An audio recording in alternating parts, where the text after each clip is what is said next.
Here I've got UMIDIGI Z2, and let me show you how to set up the following device. So at first you have to select the language, just pick the one that you would like to apply, and in my case it will be English, so then click on Start.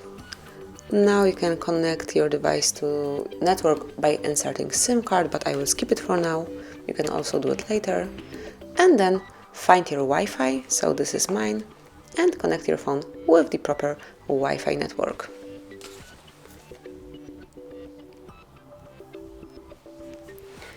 And now you can copy your data if you want to from the previous phone or from Google account, but I will skip it for now. Let me start it as a new one. And now you can log in with your Google account if you want to. You can also skip this step, but I truly recommend logging in with your Google account. Enter your email address or phone number. In my case it will be email address.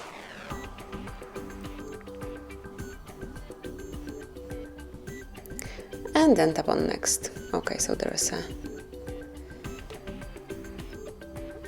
L instead of K, and then tap on Next. And now enter the password, so let me do it off the screen.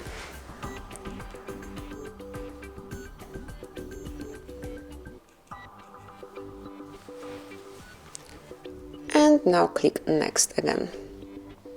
Here you can read Google Terms of Service, Google Play Terms of Service, and also privacy policy. And if you do agree with them, just click on I agree.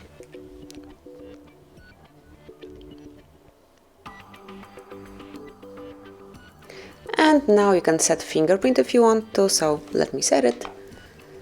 So here you can pick the backup pattern, pin code, or the password, whichever you would like to have. Let me pick pattern, and let's draw the pattern. So that would be the backup pattern. Tap on Next and draw it one more time to confirm.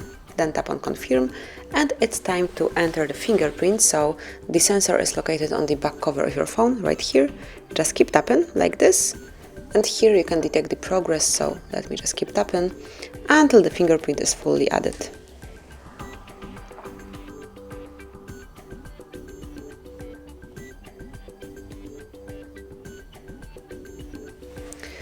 And as you can see, it has been added. Tap on Next then.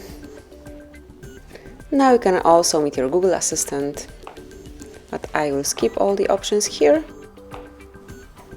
And here you've got Google services that were activated due to logging in with Google account, and I agree with all of them. And if you would like to add another Google account, add some lock screen or anything else, you can do it now, but I will skip it for now. And that's it. Now you can use your device in a normal way. You can add contacts, search browser, change whatever you want to, just personalize your phone. I will start with changing the brightness. And this is it. So this is how you can smoothly set up your UMIDIGI Z2. Thank you for watching. Please subscribe our channel and leave the thumbs up.